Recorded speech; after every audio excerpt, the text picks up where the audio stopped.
Do as I say, not as I do. That's a phrase used quite frequently in parenting. It demonstrates the lack of understanding by immature children to involve themselves with adult issues. In finances, though, we get the same lame runaround from the biggest players in the game as they try to keep us as retail investors in the dark. Those smart enough can see through this tired charade. Today, I'm going to show you what institutional investors are doing and how that is different from what they are saying. Let's get it.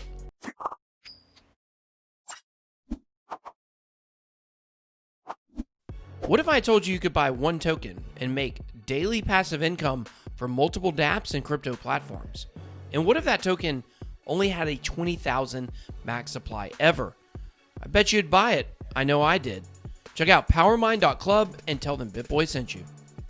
Welcome to BitBoyCrypto. If you would like daily crypto videos, make sure to hit that subscribe button to become a member of the Bit Squad. If you want to learn more about crypto or trading, then please make sure to join one or both of my Telegram chats, the Bit Squad or Bit Squad Traders. All right, guys, today we are going to be talking about institutional investors and why they are trying to give us the runaround. Watch their moves, not their words. And at the end of this video, you're going to get the chance to win $100 in a hot altcoin. Find out how and which one in a few minutes. Okay, guys, just a quick look at Bitcoin. If we head on over to coinmarketcap.com, you guys will see Bitcoin coming in right now at 94.25, slightly down. We do know yesterday we had a big pump. We didn't touch at all on the charts yesterday. In terms of biggest gainers, we have Maker with a huge jump today, up 31%, and then Blockstack, which we just talked about yesterday, up 10%. Cardano and Chili's up almost 10% each. But one thing I really want to focus on here is Bitcoin dominance. It's at 65.9%, which is a pretty significant drop over the last week. Now, I don't expect this to continue, honestly, but if it does, then that means you should start looking at alts. All right, so let's move on to the main story of the day, which is Goldman Sachs. Now, they recently released a document where they really discourage people from investing in Bitcoin. So let's look at what these places are saying first, and then we'll look at what they're actually doing. So this is an article on 7 Bitcoins, and this is actually talking about the Goldman Sachs statements on cryptocurrency, but along with JP Morgan, who was recently had to pay their customers back for illegal charges where they punish people for buying cryptocurrency. So JP Morgan and Goldman Sachs, one is discouraging their investors from buying Bitcoin. The other is actually punishing their customers, and now they've been punished for it. So another mega bank, JP Chase, recently was punished for overcharging its customers who had bought cryptocurrencies using their Chase bank card. In 2018, faced with crypto mania, which had previously led Bitcoin to 20K, several banks had decided to prohibit their customers from buying cryptocurrencies by bank card. Now, there has been a lawsuit, and guess what? They lost. So customers will now be reimbursed about 95% of the costs of them were illegally charged. So we know that JP Morgan in 2018 were having meetings with Coinbase. And at the same time, they were overcharging their customers and trying to prevent people from buying Bitcoin. Now, why would they do this? Well, they would do this because they were afraid they were a little too late to the party and they wanted to pull the prices back so they could get their money. And that's what they're really doing. Now, let's look at these Goldman Sachs comments yesterday that were released. Now, they got a lot of grief for this online. In 2018, they made favorable comments about cryptocurrency, but now they're saying Bitcoin and cryptocurrency are not good investments as an asset class because they do not generate cash flow like bonds, do not generate any earnings through exposure to global economic growth, do not provide consistent diversification benefits given their unstable correlations, do not dampen volatility given historical volatility of 76%. On March 12, 2020, the price of Bitcoin fell 37% in one day, but we know oil futures fell way more than that. Airline stocks fell way more than that. Does not show evidence of hedging inflation, but interesting that as the crisis, the pandemic has gone on, Bitcoin has actually proven itself as a hedge. So very interesting. But these are the things that these places are saying. What are institutions doing right now? Well, they're investing in Bitcoin. We can tell that because the CME Bitcoin option set a new record in trading volume this week. Trading volumes for CME's Bitcoin options have broken above $60 million, with open interest reaching new highs. So let me ask you this. Who do you believe are the people investing in CME Bitcoin options at record numbers?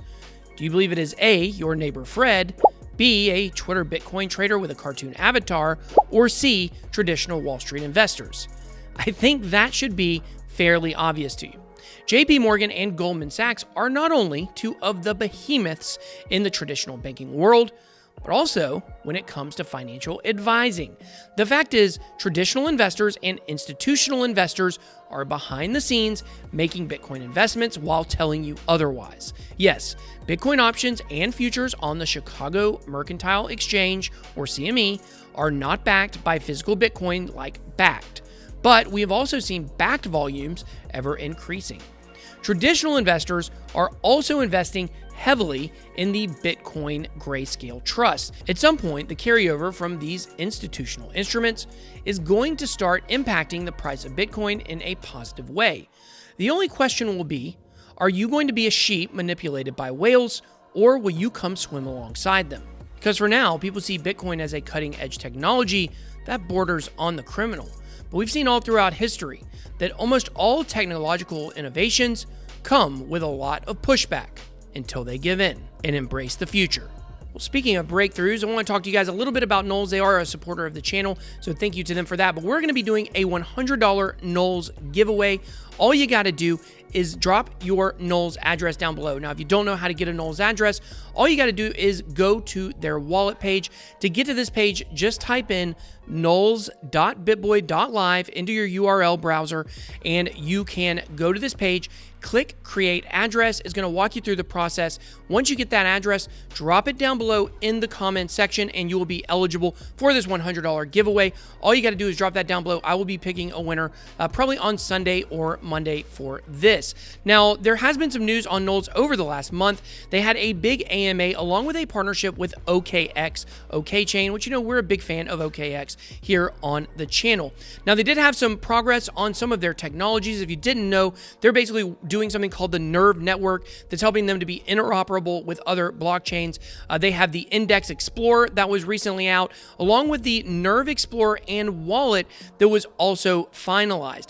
They had some more community updates. They also began testing for the smooth integration of the Findbox exchange. Now, this is really cool. So you can stake with Knowles and earn money. Well, over 50 million of the tokens are now staked on the network, meaning 52.5% of the total Knowles supply is staked right now, which is really huge. Cointelegraph covered Knowles. We talked about this last month. The Blockchain Business Lab, where they are working with Portland State University in Oregon to be able to educate students on blockchain. And then look at this. April 23rd, great friend of the channel, YouTube Wendy O, made a video where she discussed the Knowles Foundation in detail, which is pretty cool. So Knowles has a lot going on. I suggest you guys check out knowles.bitboy.live, download the wallet, comment your address down below, and hey, win $100 in Knowles. So I teased on yesterday's video, we were going to take a closer look at IOST today. So I didn't give a lot of details about it yesterday. We want to talk about some news going on with IOST, but also I'm doing this promotion with OKX. If you go to iost.bitboy.live, you can sign up. All you got to do to get $6 for free in Tether is go sign up for OKX, do the KYC2 verification, which is very easy if you can trade there. And then all you got to do is do a trading volume of 5,000 IOST. That's $22. So all you got to do to go get this free $6 is just go trade $22 worth of IOST, and you can take part in this promotion. So head on over to iost.bitboy.live. Now, let's check out some news about IOST. Now, one thing people ask me about all the time is how do I get an IOST wallet? And I'll be honest with you, the process is a little more complicated than I think we all would like it to be. But right now, IOST is working with Token Pocket, which is an app you can download on the App Store.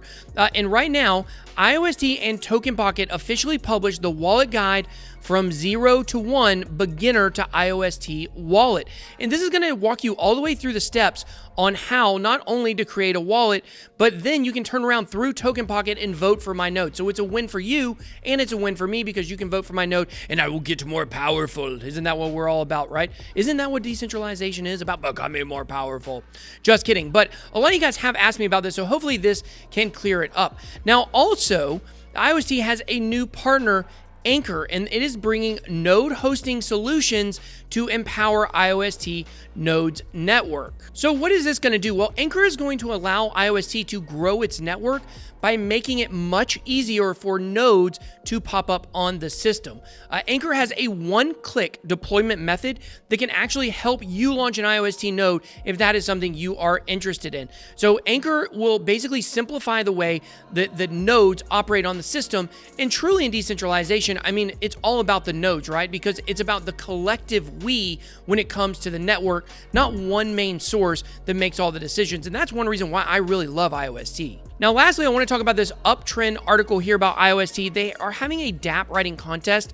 So if you know anything about IOST dApps, if you've ever used them before, then you can write an article and you can win yourself part of a prize pool of $320. And I'm going to be honest with you, I don't think there will be millions of entries. So if you actually just take the time to write an article, you might have a good shot to win. The entries close here in a couple of days. So Uptrend invites the IOST community to write the best IOST dApp article contest to help you check what IOST dApps are out there. You can check out these dApp radar links, so you can do that. So the schedule is this. The IOST dApp article entries will be entered into a poll. The 4 most voted articles will go into the semifinals, and the 2 most voted from there will move on to the finals. So pretty cool. Prize pool, like I said, is up to $320. So if this is something you're interested in, make sure you guys go check out this article on Uptrend. But now it's your turn. What do you think institutional investors are really doing? Please drop your comments down below. I hope you enjoyed this video. If you did, please make sure to smash the like button and hit subscribe. Thank you for watching. Have a blessed day. BitBoy out.